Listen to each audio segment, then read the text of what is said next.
Hey guys, what's going on? Welcome to the show. Welcome back. It is Action Movie Anatomy. It's Wednesday. We're here. We're talking about a movie. Is it an action movie? It's full of action-packed drama and a sweet, sweet weapon.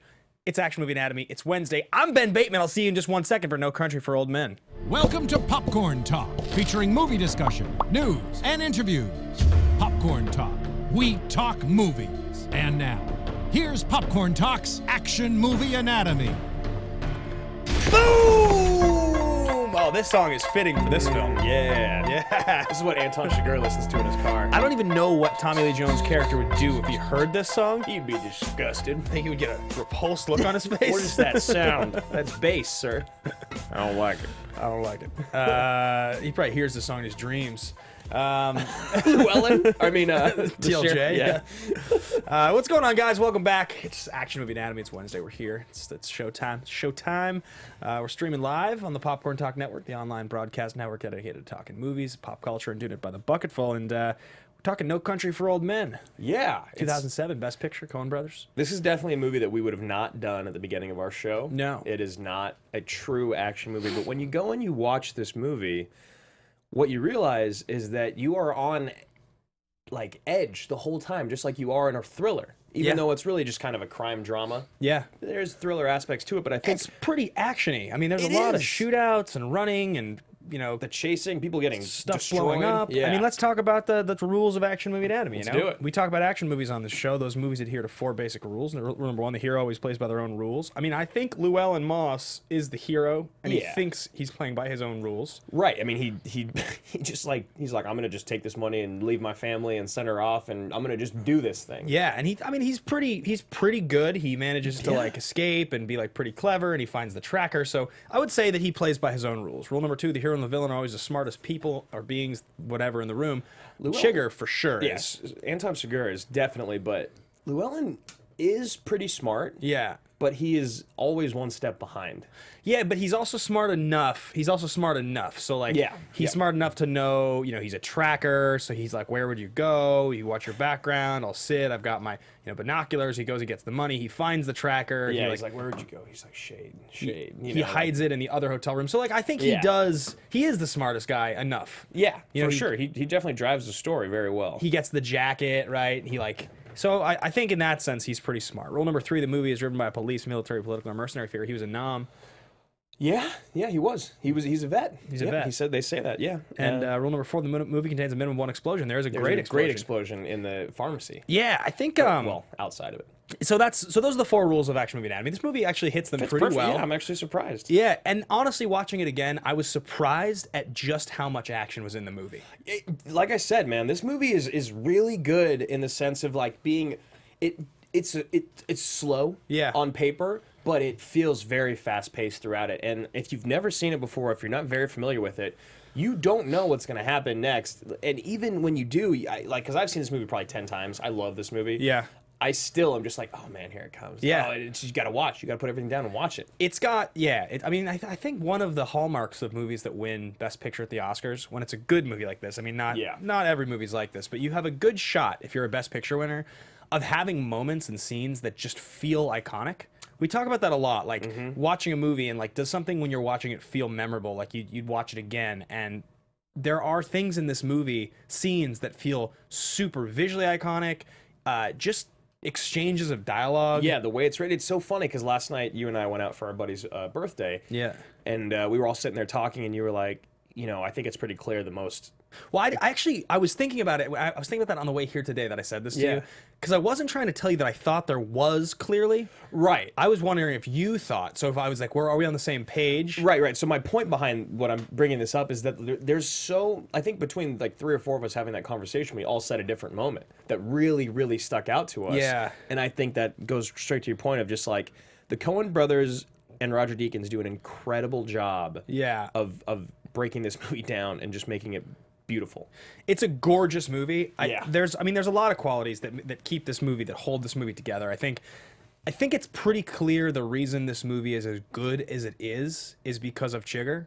I think Anton Chigurh is the reason this movie is like, it's compelling to the level that it is, because he's so frightening. He's so well acted. He's like, I mean, Moss is great, and Tommy Lee Jones is great. The story's good, but it's just about that character being so commanding. Yeah, you have to have him in this movie, because if you're not scared of him as an audience member, the whole movie kind of falls flat. And I think that's why the Coens opened up on the scene that they did, to just kind of really lay down and be like, this is who we're messing with. Yeah, because there's so many things about that opening scene that are so cool, and you know we'll get into that. Yeah. So guys, a couple things. First and foremost, coming up on the show today, we are going to be talking about our top 5 haircuts in movies. Yes. Each of us have our own sweet haircut in honor of Chigurh and his sweet hair.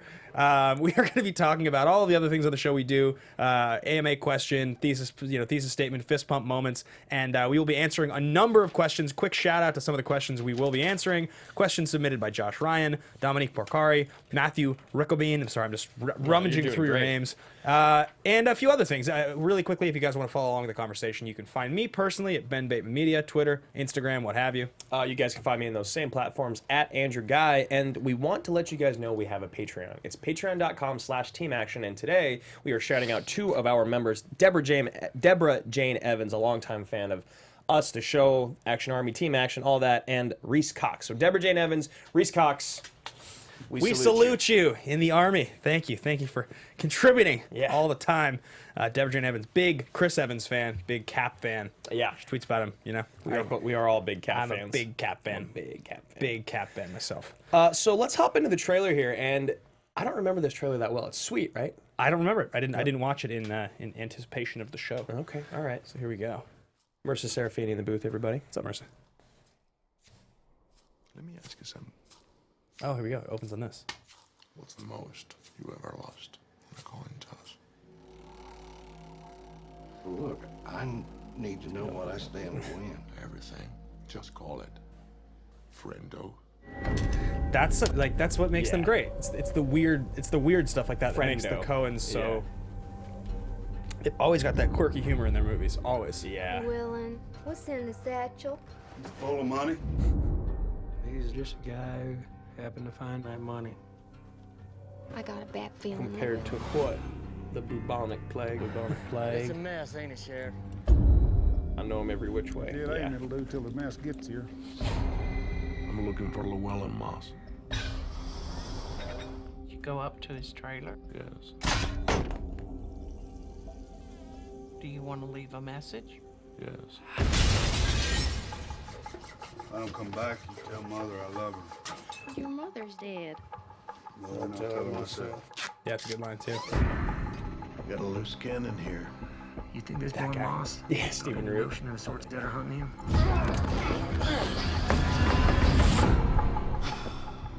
I don't know, he ought to. He's seen the same things I've seen. And It's totally an action movie. It totally is. It's an action western. Yeah, it really is. Just how dangerous is he? Compared to what? The bubonic plague? The crime you see now, it's hard to I don't even remember take this watching movie. this trailer It's just when it all came out out. war. I did see this in theaters, though. I know. Same. Yeah. Me and my roommates all were stoked. Yeah. Is this guy supposed to be the ultimate badass? Where is he? The ultimate hombre, last man standing. Dude, before this, I was a welder. Weld anything. What'd I say?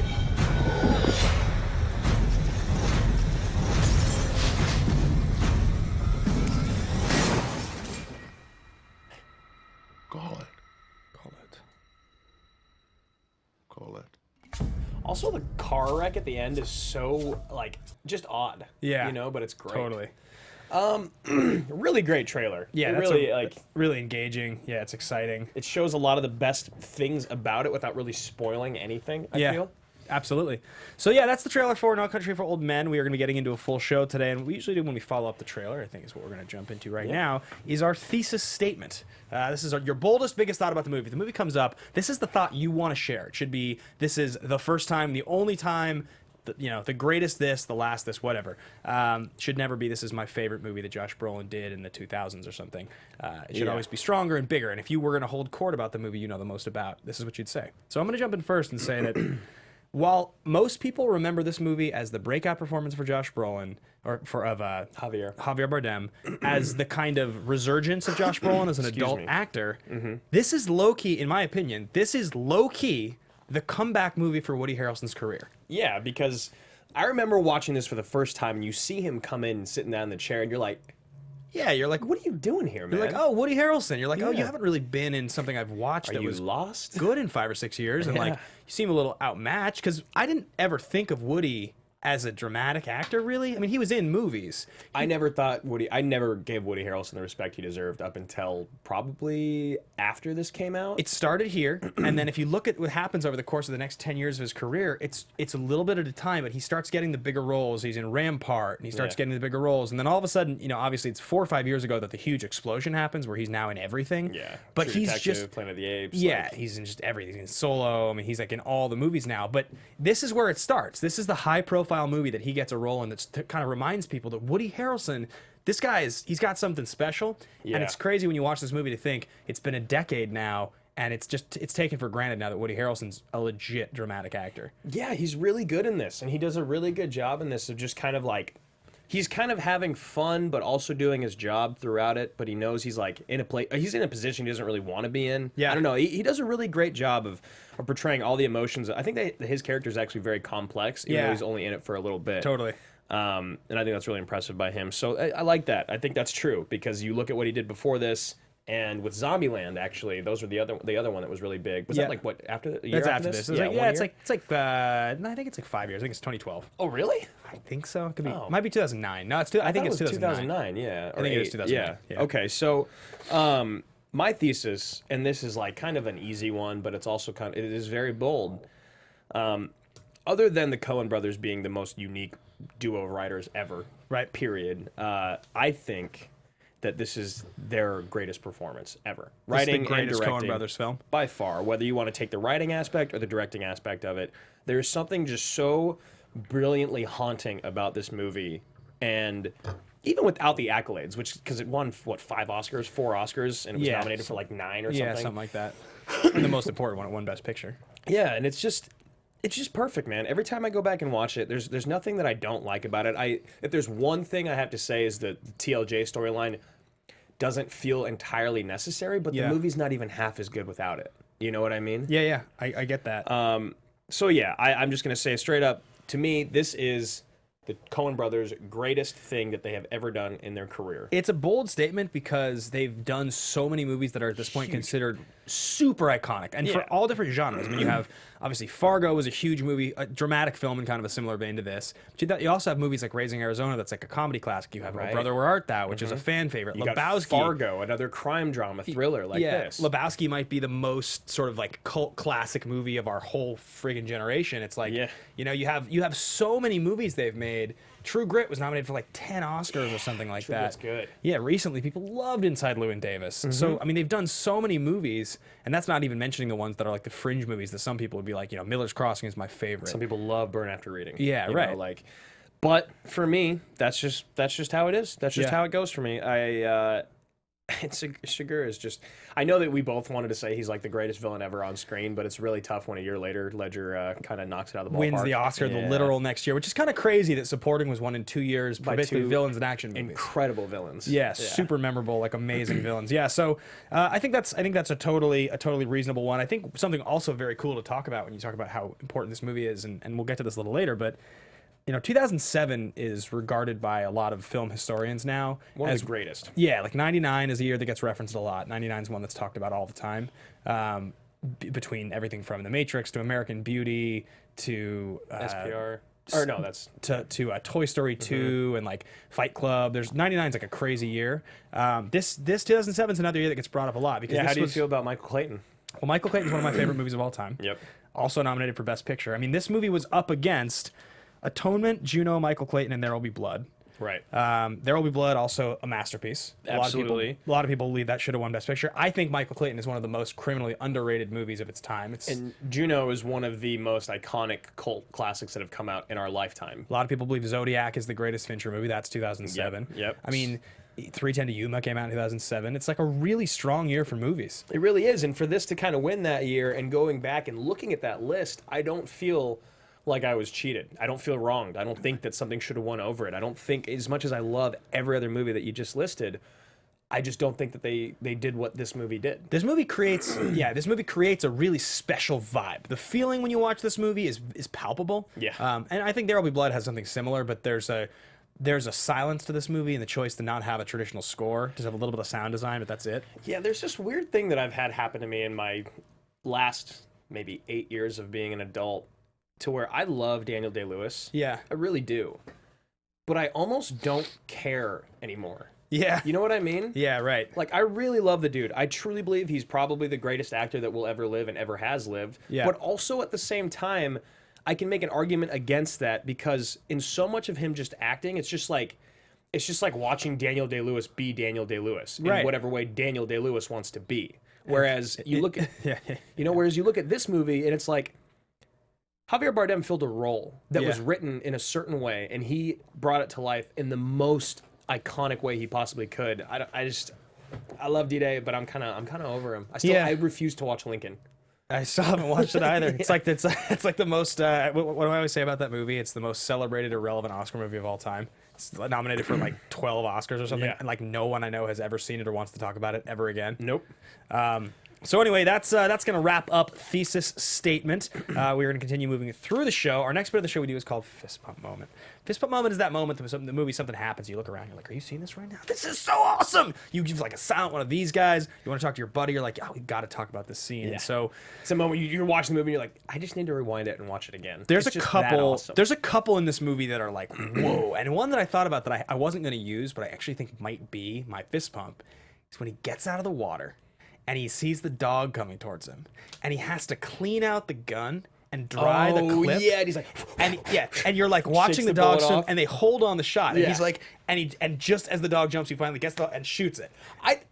That scene is shot brilliantly. It's like that dog. It's just like its head is just never stopping. Yeah, I remember watching that again this time, and I was just like, this is so well done. Such a cool, obviously animal cruelty is never cool, but like from the context of this movie, it's a very, very cool scene. He's totally scared. Like, you put yourself in that situation too, because you're like, he knows if that dog gets him and the gun's not active, it's gonna be ugly. It's gonna be really bad. Yeah, and so I love that moment. I talked about it and they showed it in the trailer, but I think that the most memorable scene in this whole movie is the coin flip scene. I think it is. It feels so indicative of what this movie's about.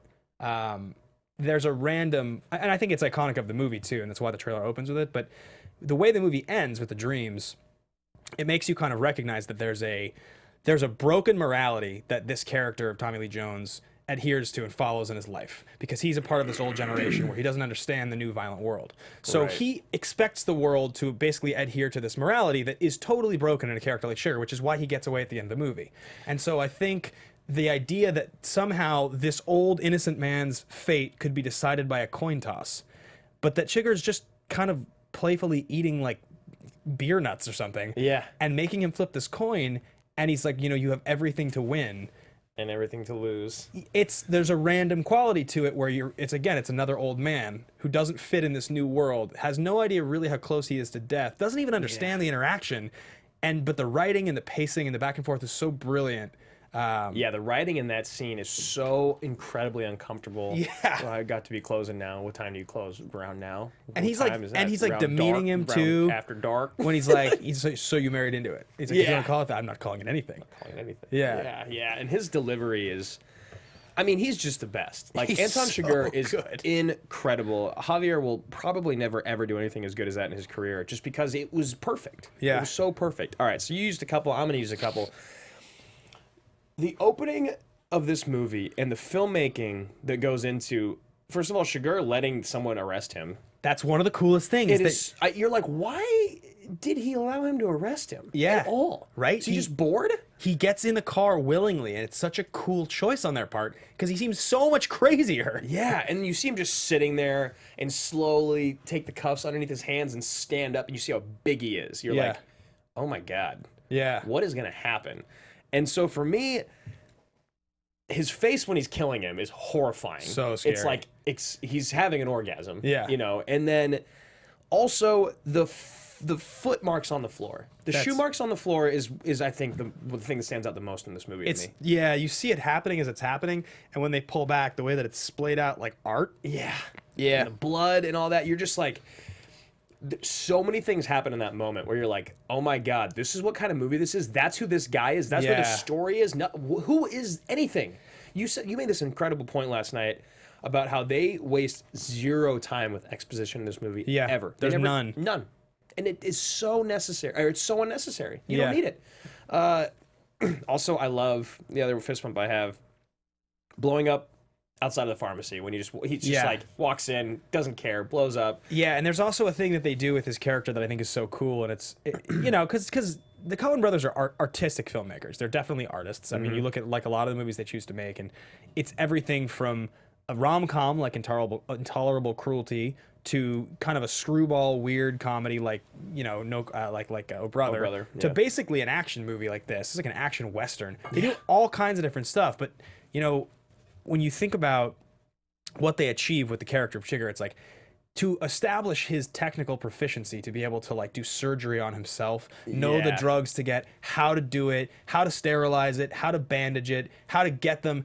Like it's immediately after it happens. It's like you watch this guy, you're like, this guy's the greatest hitman ever to live. Yeah, and you're like, okay, so they're, instead of like having some general in a room reading out of a file, Anton Chigger, born, you know, decorated with it, and it's like, you know, went rogue in '77. It's like instead of any of that shit, they just have him do the stuff, and that's how you know he's awesome. Right, and in the moment that they do that, where they do give Chigger the villain qualifier with Woody, it's more about telling you who Woody is than telling you who Chigger is, which I think is really cool as well.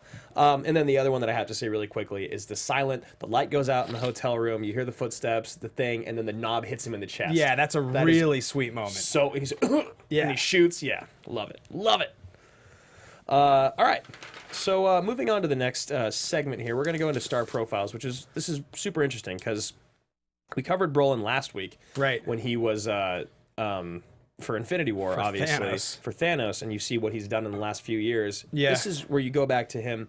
This is like, this movie did a lot for everyone. Yeah, I mean, it's the turning point in Brolin's career in a lot of ways because, so this is the thing. People don't remember, or some people do, but he was in Into the Blue. Well, he's in The Goonies. That's like the early credit that Brolin shows up in. And then after that, he's in a bunch of TV stuff, you know, going through the 90s. He's just in a bunch of movies, right? He shows up in Flirting with Disaster, and you know, he shows up in Mimic, and he's movies in like a weird isn't he in a couple rom-coms? He's in the Mod Squad, Hollow Man. Like, he shows up in just a bunch of movies. He's not the star of any of them. He's always a supporting character, and by the time he got No Country, he's like mid to late 30s. So he had been a guy that had just kind of had a career, and we talked about him last week. But this is, you know, we talked about Thanos last week, what these last 10 years have accounted for. You know, this is where it starts. This is where Brolin gets his moment, where he's the guy that's married to Diane Lane, and he just starts getting roles. Is that Labor Day? Or what movie is that? What are you talking that he's married to Diane Lane? Which one is that? He was married to Diane Lane. Oh, I see what you're saying. He was her husband. Yeah, no, I know that. I was like, what movie were they married? Anyway, so you look at his career, and in 2005, he did Into the Blue, where he was just like, I think the older, like, cool dude friend of Paul Walker or something like that. Or he could have been the bad guy. I have no idea. And then The Dead Girl in 2006. And then he starred, I believe, as one of the leads in one of the Grindhouse movies, or one of the shorts in 2007. That sounds right. I don't remember who he is in that, but he's somebody. And then, but like literally right after, it's like In the Valley of Allah, American Gangster, Milk. He plays George Bush in W, Wall Street the sequel, Jonah Hex, True Grit, Men in Black 3, Gangster Squad, Old Boy, Labor Day, Guardians, Inherent Vice, Sin City, Damned to Kill For, Age of Ultron. It's just like... It's interesting because he still does some bad movies in there, you know? But you have to. That's just kind of the nature of the beast. But yeah, it's just skyrocketing for someone who even before Thanos happened, he's a straight, legitimate A-lister. Oh, absolutely. Yeah, just everything that he shows up in, he gets to... I mean, I think the world recognized... that this was this guy who had this like real like confident laid back masculinity. He was a total dude. Just a dude. It's like I think he had to grow into his age a little bit. He had to actually... I bet he was probably a little hot-headed when he was younger or something a little hot-headed, and it works better for him to be like loosely playing 40 than it does to be playing loosely 25.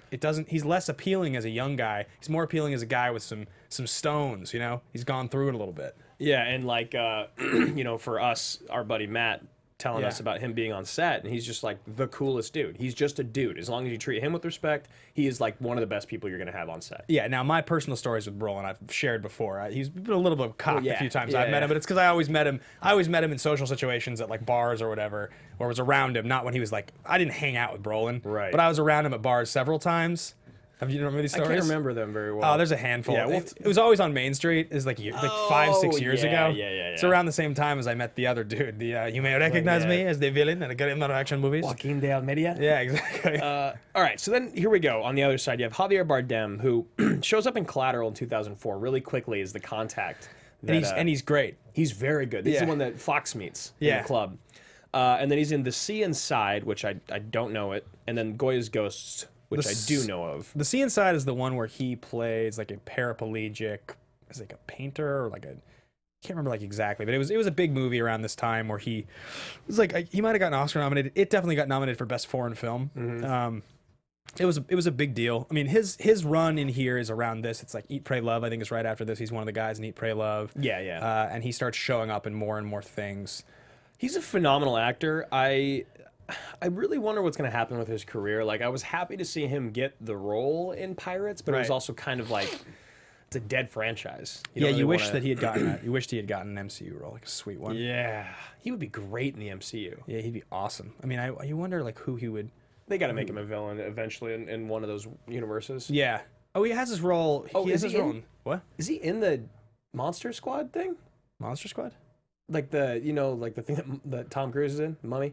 That whole oh, thing? He was supposed to be, but I don't think that's ever going to happen. Yeah, I think Tom Cruise in that Mummy movie, that torpedoed it. Where he does show up, the big movie that he does show up as a villain that people remember is Spectre. He's not Spectre. Skyfall. Skyfall. Yeah, which he's pretty great in Skyfall. He's got that creepy blonde hair. Yeah, and he's got his face off. Face off.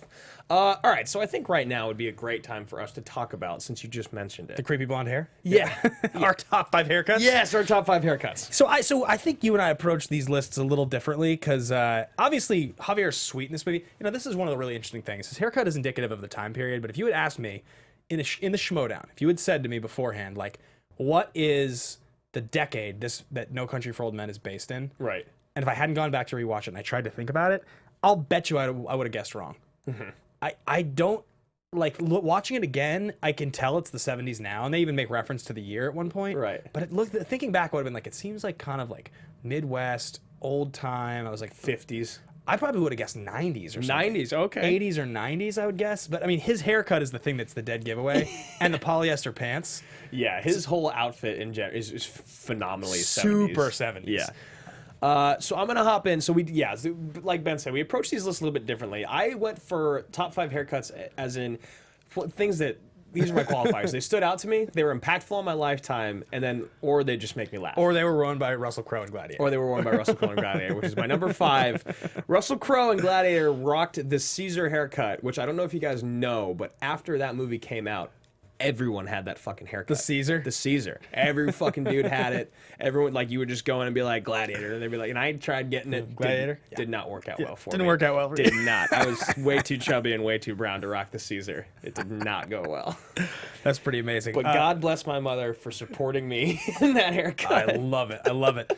I wish we had a picture of a Halloween outfit we can throw up on the screen right now. You just eating all the chocolate with the Caesar, like barely squeezed into a gladiator costume. My number 5 is going to be Franca Potente from Run Lola Run. Okay, yeah. And it's, when I say greatest, because iconic, you know, I can't tell you that much about that movie anymore. I saw it in theaters with my dad when it came out. He took me to see it, and I remember liking that movie. It's not a movie that I feel like comes up that much, but what I do remember about it is her haircut, because I was trying to decide if it was this, or do you go Mila Jovovich in The Fifth Element? Oh yeah, that's a good one. Because they have like, you know, the similar like sort of iconic colored hair. But Run Lola Run, I always think of the color of the movie and the color of her hair as like the thing that stands out. It's like the thing about that movie that it feels iconic when I think about it now. Right. So yeah, that's my number 5. My number 4 is gonna be Drexel Spivey. Ooh, that's a killer one. True Romance. The fact that Gary Oldman could have even just played that character at all and made it work.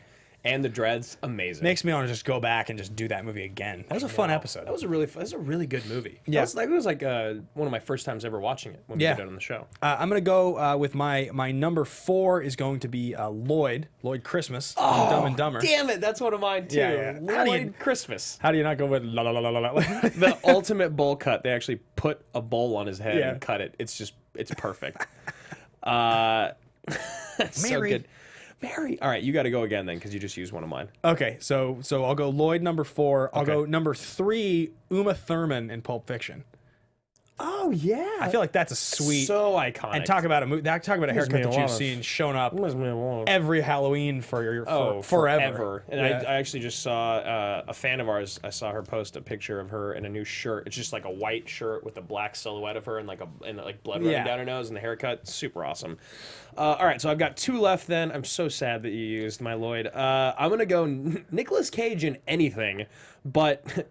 Nicolas Cage specifically in Peggy Sue Got Married. Oh, you love that hair. I love it. That's the blonde fro. If you guys haven't seen it, it was my avatar for our fantasy football league for quite a few years. Nick Cage, Peggy Sue Got Married. Google that. Team Ticklish Cage. Yep. I almost used McConaughey in Dallas Buyers Club because of like the mustache and hair combo. I decided to kick it off my list. It's a great haircut. But my number 2 is going to also be Nicolas Cage. It's going to be Nicolas Cage in the film Knowing. So, so good. So there's a period of Cage's career, like right around the mid 2000s, as he was transitioning from like A-list movie star to bankrupt movie star who needs money, person who collects dinosaur parts, to person who takes all the roles in straight-to-video movies, and his hair. I am the white ghost. His haircut in this period of time was ever changing, but in the movie Knowing, it looks as though somebody said to Cage, "Hey, you should shave off your sideburns, but kind of like grow a bird's nest on your head." Yeah. And he did. And his forehead got bigger. Yeah. Somehow his forehead looks bigger, and he doesn't have sideburns anymore, but it's a really weird haircut. One of the worst. It's also sandwiched between 2 times that he did the Cameron Poe in the film Next, and also in the film Bangkok Dangerous. He has the receding hairline with like the stringy long wig going on. Yeah, that's really gross. Yeah, that's greasy. Again, so I think his stylist, missed the boat on that one. I don't know what happened. He probably just doesn't have a stylist anymore. He can't afford one. He's his own stylist. My number 1 pays himself. My favorite one. Excuse me. Is it's been a while. It's a throwback. I don't know if you guys remember an episode where we talked about going full soloist. It is Jamie Foxx in The Soloist. Guys, if you haven't seen that movie or seen his haircut, it is... I mean, I don't even know how to explain it. Well, it's bald on top. It's in the middle. It looks like... I don't even really know how to describe it without... I don't want to like make fun of the character in the movie, but there you go. Yeah. Just have Marissa... Thank you, Marissa. You just pull up a picture for us, and that way it can do... This is like... The reason this movie's easy to make fun of is because... It's the classic movie of an actor going full soloist for a role and no one paying any attention. It's the reason it comes up so much because Jamie Foxx won the Oscar 4 years prior. For Ray, in an incredible performance of a musician, and then he goes and does this. Yeah, which I've never seen. So if this movie is really good, actually, then and I think I could be wrong about this, but this movie is directed by Joe Wright. So this is the movie that he followed up Atonement with. I think you're right. I think it's about that. I just love that we coined the term full soloist from that movie. Yeah, it's fantastic. Who is your number 1 Number greatest... 1. Oh, I already know who it is. None other. Yep. Ben. The Bodhisattva. He's got the greatest hair in his whole career in Point Break. He's magnetic. His hair. They only live to get radical. They only live to get radical. Yeah, that's a good line. I'm glad you remembered that one. Of course I do. Yeah. Bodhi in Point Break. He's got the best hair. People's Sexiest Man Alive, 1990. Ben owns that. I've got it framed on my wall. Yeah, look at that mane. He's just... if I was ever going to grow my hair out long again, I feel like I would dye it. I would tease it. I like, this is one of those things growing up as a brown boy in a very, very white town. I would see haircuts like this and be like, man, I want to get that haircut. Yeah, right. I was like, I can do that. I just like, my mom, she would like break it to me. She'd be like, honey, I'm sorry, your hair can never do those things. Does your hair get poofy if it gets big? It gets poofy and curly. Yeah, yeah, it gets curly. I hope you have to grow that out for a role someday. Oh, it's sweet when it gets long. Guys, that is our top 5 list. I know there was one in here that was really excellent, and of course it's from our good friend Richard Eric Jarvie. Yeah. Brad Pitt and Troy. Oh, it's great. Pierce Brosnan and Goldeneye. Yeah. With the helmet hair that we talked about. We talked a lot about his hair. Oh, we sure did. Yeah. And then, of course, I just had to say it. His number 3 is Patrick Swayze in Point Break as well. I mean, because the Brosnan hair, It wasn't that my thesis statement? Yeah. I think he has the greatest hair in the history of film. Like I didn't even remember to put him on my list this time. But like, it's because we talked about in that episode, when you think about Brosnan and Goldeneye, you don't actually think about what his hair really looks like. You think about this gigantic. Well, it's not that big, but in our minds, it's like this huge mane. It's like, it seems enormous and flowing. Yeah. And it's just the helmet head. I wish I had remembered to bring that back up. Jarvie, you're a king. Yeah, you're a king. All right, guys. So really quickly, we plugged this a little bit at the top of the show. We're going to plug it again right now. We have places you can follow along with us in the show and our characters in the Schmoedown. We have 2 Facebook fan groups. There's one for this show specifically. It's called the Action Movie Anatomy fan page. It's on Facebook. And the other one is the Action Army fan page, which is more dedicated to our Schmoedown personas. But there's still a lot of action movie stuff that's being discussed in there. And if you hear me talk about the Schmoedown, you know what I'm talking about. We got 2 big things coming up. Yep. We got a match on May 22nd airing against DC Movie News. A good friend of ours, Mike Kalinowski and Adam Gertler, who both work for this network. Yeah, not going to be our good friends after that match. No, when we play them, we will murder them and destroy them as we do everyone that we play. In cold blood. In cold blood. And secondly, the last thing I have to plug about Team Action in the Schmoedown is we are playing a live match. We are so excited about it. It's June 2nd at the El Portal Theater right here in North Hollywood. So if you guys are local, if you're drivable, if you ever wanted to see Ben and Drew do something live that you would absolutely enjoy, buy a ticket, come to the theater, schmoedownlive.com. It's going to be the most fun thing we ever get to do live. I'm so hyped for this event. Yeah, we're so excited. I cannot wait. We don't know what kind of crazy entrance we're going to have, and I've been thinking about this. I'm just going to say it on air. I want the Army, everyone that's there representing Action, to like do something all together. To intimidate our opponent. Yeah. There's also a stipulation, by the way, that if we lose that DC Movie News match and we lose to the Shire Wolves on June 2nd, we have to break up as a team. Which I think is ridiculous, because I just came back. Yeah, it's a stupid... I don't know why the league decided to do that to us, but I guess they wanted there to be stakes or something. I mean, we're going to beat DC Movie News. Of course we are, but like, they just want to keep us down. So we have to win that match first. You know, if we lose the DC, but we beat the Shire Wolves, we're fine. But you know, we just can't lose both. So yeah, I don't even want to talk about it. So moving on through our show. This next part is what we call production and development, and we're going to be talking a lot about the Coen brothers because they did everything on this. Yeah, so this is really interesting. The Coen brothers made their first film, I believe, in 1984 or 5. It's called Blood Simple, and it's kind of like a horror. It's like a horror thriller sort of a thing. It's like a Texas I watched it. It's like a murder thriller kind of thing. Good. It's fine. Yep. I mean, for somebody's first movie, it's really solid.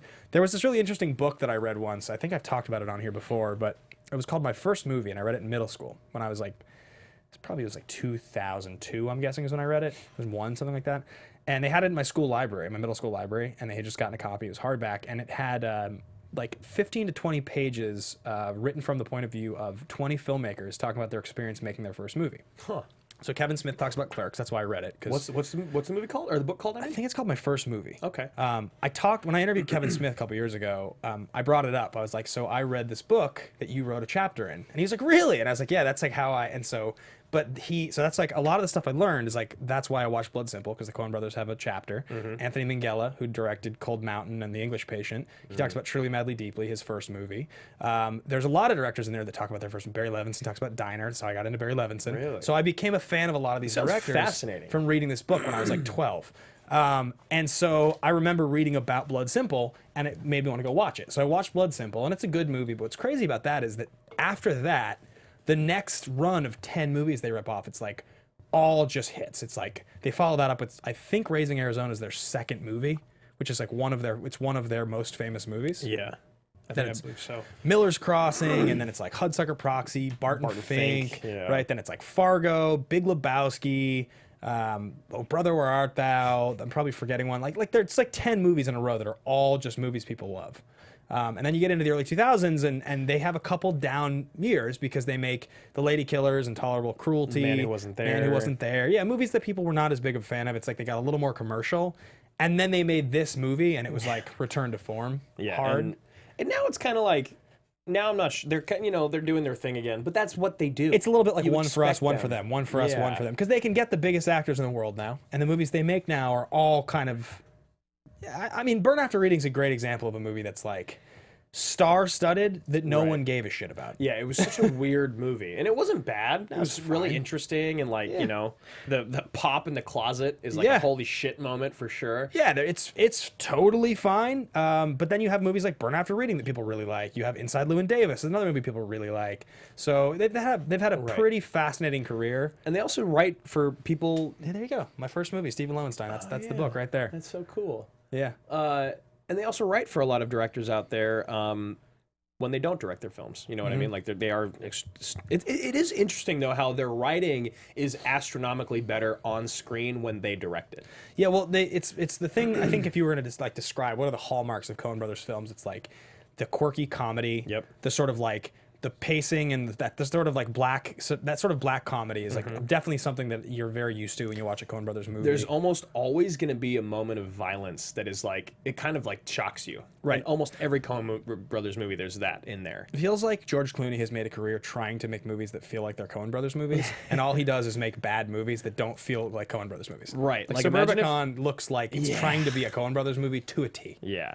So some of those other movies that they'd written that they did not direct were Bridge of Spies. So it's like I'm kind of foot in my mouth there because that movie was, you know, very well received. It's fine. Yeah, exactly. Unbroken in 2014. The Naked Man, Crime Wave in 1985, and of course, 2012's Gambit. Gambit. Yeah. I know you are, Gambit. I know you are, Gambit. So, you know, no matter how good that you are, you always have your slight missteps. This movie was also based off of a book from a very, very, very famous writer, Cormac McCarthy. Yeah, he's famous for writing enormously dark, moody films about sort of like post-apocalyptic, like very, very depressing American stories. Midwest in a lot of cases. And he won the Pulitzer for The Road, which was adapted into a film starring Viggo, Charlize, and a handful of other people. I can't remember who the kid was, but it's, if you guys haven't seen The Road, we'll probably never do it on the show because of how depressing it is. It's very good, but like... Yeah, it's really depressing. The Road is really like... depressing. That scene in the cellar is like one of the most like... Oh, the gnarly one with the... yeah. It's so frightening. And the movie opens up with like... basically Charlize just leaving the family and running out into the night. And that's how it opens. And you're like, what am I watching here? Yeah. Beautiful story, brilliantly acted, heartbreaking. But yeah, so Cormac McCarthy is a legend. He's won the Pulitzer. He's won numerous other awards. He has, let me see if I have this here. Still alive, still writing, still doing the thing. There was one thing that I wanted to talk about that he had. I guess I can't find it anymore. I wish I could remember who directed The Road. I know it. It's on the tip of my tongue. Who directed The Road? John Hillcoat. That's who it is. So that's the Coens, and then you move into Scott Rudin. And Scott Rudin is a guy who basically in the 80s founded Scott Rudin Productions. He eventually took a post as an executive producer at 20th Century Fox, and then eventually for almost 15 years held the title of president of production. In 2012, he became one of the few people to have won both an Emmy, Grammy, Oscar, and Tony, and the first producer to do so. What a stud. Isn't like Bette Midler the other person to do that or something? Barbara Streisand. Barbara Streisand, yeah. No Country for Old Men. He also produced There Will Be Blood. Yeah. The other front runner for Best Picture that year. And then, of course, a few years later... Social Network. Plus, dozens and dozens more. Like, I literally listed a couple because, like, there are movies that we like that we talk about. Right. Like, Social Network should have won Best Picture that year, and it didn't. So that's... Yeah, I had an interesting moment when I was, like, reading about the Coen brothers and, like... What would their lives have been like if their brother wasn't born? You know what I mean? Yeah, like you look at these two dudes that have worked together their whole lives, and their greatest accomplishments are movies where they direct, write, and produce it entirely on their own for the most part. Other than Scott Rudin, like him being a helping with production and Cormac adapting it, but it's just incredible watching these guys work together. So you go in and you look at this movie, which actually is kind of surprising when you look at the box office. So it was produced and distributed by Miramax. It cost $25 million to make. Which is incredible because you look at the price of getting Josh Brolin now, or even Javier Bardem now. It would cost $25 and Tommy, million. Yeah, exactly, for all of them. So that's crazy. November 9th, 2007 was when it released. It made $74 million domestic, an additional 97 foreign, for a grand total of $171 million for this movie, which is shocking. Yeah. You know, this is like the prime also, if thinking about not the prime of, but it's the end of prime Tommy Lee Jones, where he was like, he's aging into like old man territory at this point. He's in the Valley of Allah, like right there at the same time as this movie. Charlize are in that, right? Yeah. And it's a solid movie. It's not great, but like, you know, like this is sort of where he starts to transition into like when he shows up in Jason Bourne. Yeah. He's like, you're getting old. You're old, man. Like you couldn't play like an action hero lead type of role anymore, or even just like a normal villain. You have to be an elderly character, otherwise it's not sellable. So this is like the back end, because he wins the Oscar in '93, and then he's Two-Face in '97, which is like a 95, which is like a big deal role at the time. It's a really good role. 12 years later, he does this, and he looks a world different. You know? Yeah. So this movie opened at 11th. On its wide release, number 11 at 7.7 million, but then proceeded over the next few weeks to months to make all of its money back and more. This movie is at 8.1 on IMDb. It is the 159th greatest movie of all time, according to them. It's got a 93 by all critics, a 91 by top critics, and an 86% by the audience, which makes sense in a movie like this. Usually Oscar movies. It turns some people off. It's a little too slow for some people. Yeah, and it won 4 Oscars. Yeah, well, and also there's a real ambiguity to the ending. I mean, the ending is ambiguous, but also I think watching it again, I felt the same level of dissatisfaction that I felt in the first time when I watched it, which is that it's really dissatisfying that Llewelyn just dies and you don't even see it. Yeah, it's not. I mean, I understand the storytelling, and I understand that the point of the story is that his death was inevitable, and you're supposed to believe that from the beginning, that there's no way he's going to get away. There's just none. But like, that's not how we watch movies. Yeah, you know, you always believe your hero's going to get away. Yeah, and also the randomness to him not dying at the hand of Chigurh is, I think, also the point. It's supposed to sort of be like they're facing off a movie, but it's a coin flip, and there is no like morality that's supposed to make you believe that, you know, good guy will die to the hand of bad guy because he stole money and he's in this life. It's like bad guys are gonna get their money back, and bad guy flips coin and drives off on a bike and gets out. Like, it's a brilliant use of ambiguity, but it's also just goes to show that no matter what happens when you make movies, us as an audience, we always need closure. Yeah, there's like a really interesting thing. I don't know. Did you like in middle school or high school like write anything? Did you write a short or ever like write a short story? Yeah, I wrote books. Yeah, like short stories all the time. Yeah. And so I wrote a 700-page novel. You'll never read it. You'll never read it. You're like Nicolas Cage in The Weatherman. Need to add some plutonium, maybe some prostitutes into my novel. Spice it up. So sad. The movie's very good. The movie's amazing. I watched A Family Man the other day too. It's also very good. That movie's really good. The scene when he wants to buy the jacket. And she's gonna let him, and then she gets him the knockoff. Like it makes me cry to even just like think about it. It's so sweet. Yeah, I love that movie. What were we talking about? we were getting caught up in the idea that as an audience, like, so the ambiguity. And you think about writing, and you think, okay, like, I can write whatever I want. You're like, you know, it's my prerogative. It's my characters. If I want to write a story, I'll do whatever I want with it. But it's like, you realize that bad writing is easy writing. Because it's like, if you want to do something shocking, you want to shoot your main character at the end of the movie, it's like, well, yeah, it's different, but it's super dissatisfying, and no one will want to watch it. Right. You know, it's like the main character committing suicide. Tom Musso, like The Room. That's the classic. Oh yeah, exactly. That's the classic. Like, it's not satisfying to have your main character off themselves because they can't deal with the ending. They can't. Yeah. Because you don't know how to end your story. Yeah, exactly. And so I think that's really funny that when you watch a movie like this, it's like they're masters. They're masters. So they're not bad writers. This is like a conscious choice on their part. It's also based on a book. Yeah, and I completely agree with their choice. Going back, revisionist history, watching the movie 10 years later. So I'm going to just throw this out there really quick. Josh Ryan, who's a good friend of ours, you can find him at Josh Ryan Sports on Twitter. And also, I can't remember what area you're in, but if you're in his local area, look at his Twitter. You guys can watch him on the news. Dude's a total badass. Yep. He says, where does Bardem's villain performance rank all time? I think Ben and I both agreed he's probably like top 3, if not top 2. It's pretty tough, though, that Ledger wins the next year for a more uniquely iconic performance, I should say. On the all-time villain scale, he's amazing, but like Ledger's Joker is iconic in a way that Bardem's is not. Like, Bardem's is memorable, but he's not something like, he won't come up in conversation, say, more than like Darth Vader, or more than like, say, Agent Smith, or more than, say, like, you know, there's characters that are villains in movies that are part of our that they become a part of the cultural zeitgeist. I mean, Thanos is going to be a more memorable villain to most people than Bardem ever will be, because this is not a movie people go back to rewatch. So here's the thing: is like, look, I don't want to walk into a dark alley with the Joker in it or Anton Chigurh in it, but I could walk into a dark alley with Anton Chigurh in it. Yeah. You know what I mean? The Joker's not a real person. He's not a real thing. But what happened if you walked into a dark alley with Thanos? He's thick. I don't know.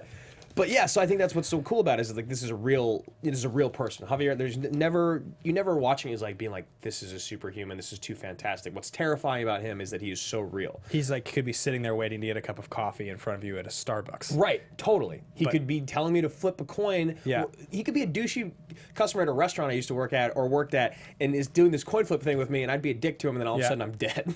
You know what I mean? All right, so that's kind of a loose answer, but his real question, though, is would the film have been better had they shown the final sequence of Bardem and Brolin? He says, I think so, as that sort of ruined it for me, but I'm curious what your thoughts are.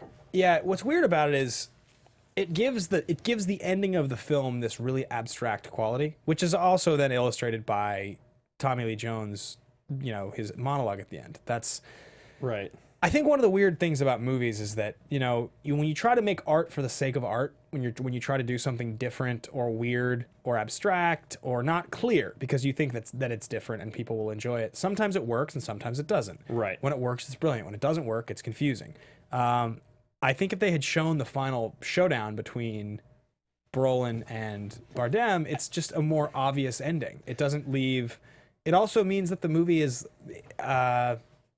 means the narrative of the film is simpler.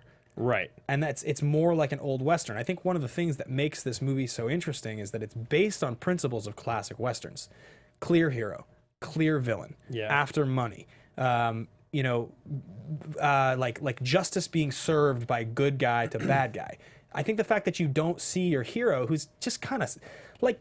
Llewelyn Moss sucks. He's like... Yeah, he really is kind of a shitty, selfish dude. Like, I understand that he's trying to, like, convince himself that he's doing it for his fan, but he's not. No, he never is. He's just doing it for himself. He's super selfish and shitty to his wife. He's like, he's a misogynist. He's like, he just sucks. Go live with your mother, blah, blah, blah. She's always hard. She's always complaining. What's new? Like, he sucks. He really does. And so, for me, when I think about the ending of it, and I think about what happened in the hotel, the shootout in the hotel and getting away and all that, what's going to top that? That's pretty incredible. You'd have to give us a more like, you got your dramatic shootouts. Yeah, or the only thing that you're gonna that a lesser director or writer would do would be to like turn the end of this movie into like the end of the Matrix and try to make it an insane, fantastical action movie. Yeah. Whereas it's not. And Totally. they did it right. So, Josh, I believe that they did it the right way. Dominic Porcari says, considering the theme, mood, and tone of the film is the best use of an ambiguous ending in modern cinema. Well, we had talked about ranking our ambiguous endings. Yeah. I think you and I both agree that Inception has one of the great ambiguous endings. Yeah. I truly believe he's asleep. Yeah, and I've never really been able to decide. I think American Psycho is another one that people often talk about. Yep. The endings, you don't know, was he... Prisoners is another one people were talking about a lot yesterday, but I also truly believe that Gyllenhaal hears the whistle. Yeah. But maybe it's too late. Yeah, I think I like the ambiguity to this ending, but it's not my favorite because I don't even feel like it's that ambiguous. I think it's more just like it's fairly resolved. It's just unsatisfying. Well, yeah, and yeah, it is really interesting because so in that final scene when he dies, he's in the pool. Yeah, which means he did stay and have beers with that lady, right? Llewelyn? No, he's on the ground. He's not in the pool. I thought he was. He's floating face down in the pool, isn't he? I think he's face down. Or is he down in the hotel room? I think somebody else is in the pool. I thought it was a. Guys in the chat, is it one of the hitmen in the pool or is it one of the hitmen in the room? Where is Llewelyn actually?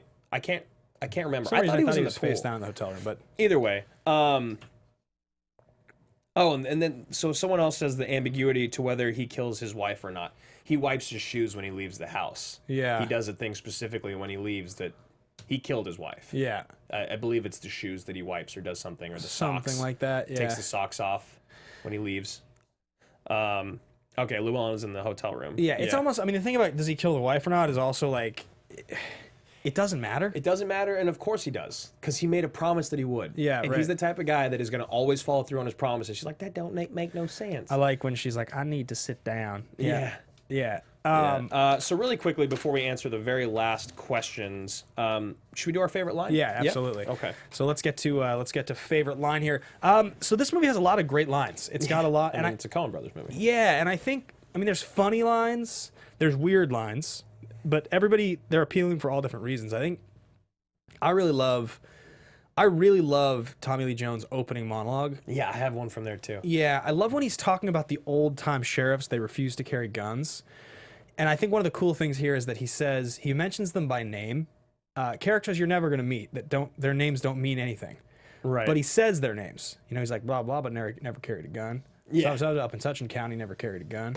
And I never, and he says the line where he's like, I love to hear stories of the old timers. Never missed a chance to do so. Yeah. Like, I love his character is like, his character is just freaking great. He's just fascinated by being a lawman. Yeah. In that same monologue, he says, it might not be in that same one. I believe it is, though.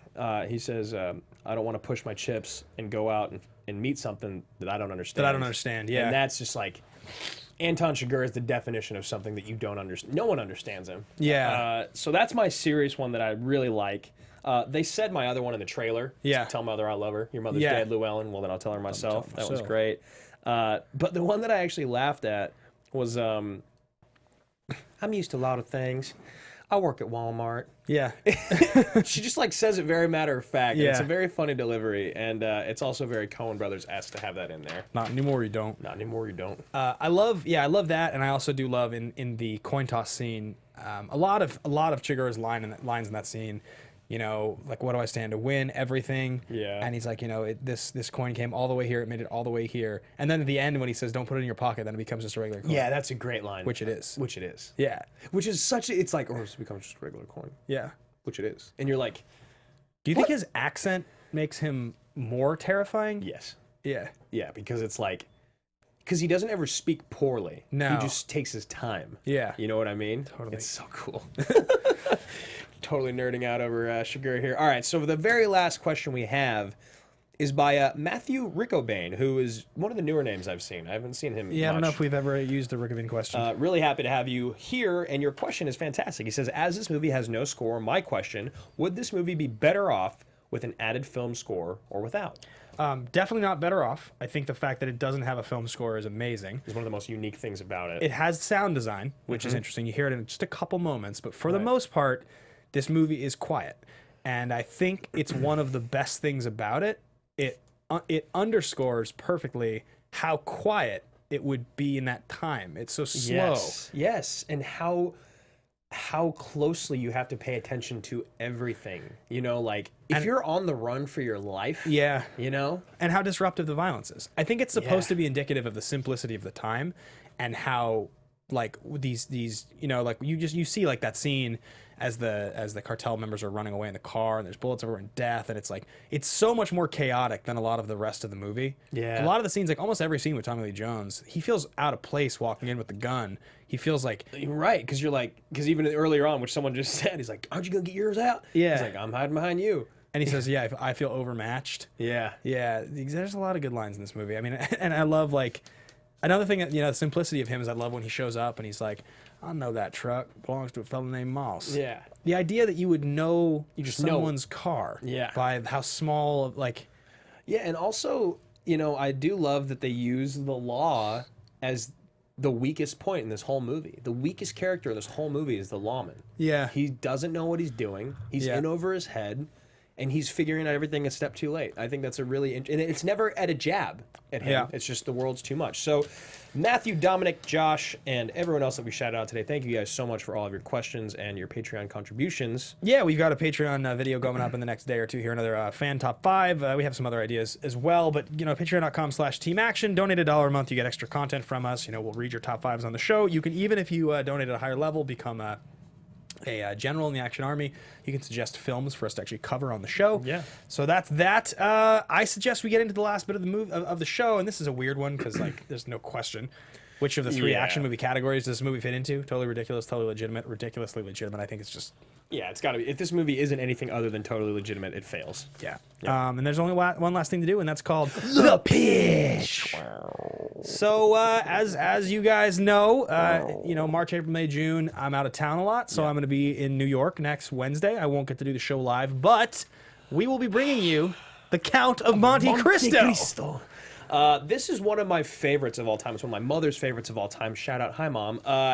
I'm super bummed that we're not going to be here for a live show, but I'm also super, super excited to be covering this movie. We taped it maybe a few weeks ago, and it was a really fun episode. Yeah, we pre-taped it knowing this was coming up. We didn't want to give you guys, short you on the content you deserve, but you'll get to see your Edmond Dantes, Guy Pearce, and Jim Caviezel. Really quickly, do you remember any of the segments that we did on there so we can maybe tease them you guys can play along since we won't be...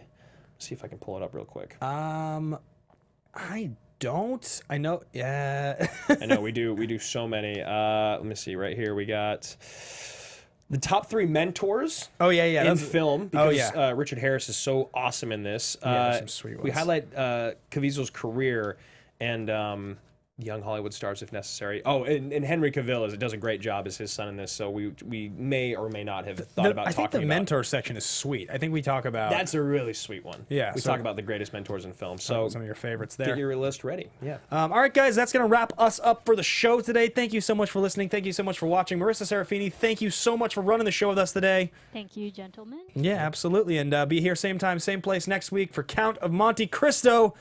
Thanks for coming, guys. Bye. From producers Maria Menounos, Kevin Undergaro, Phil Svitek, and the entire Popcorn Talk Network, we would like to thank you for tuning in. For questions or comments, be sure to visit popcorntalk.com. I'm Sir Richard Wentworth, and this has been a presentation of the Popcorn Talk Network. The views expressed herein are those of the hosts only, and not necessarily reflect the views of the Popcorn Talk Network or its owners and principals.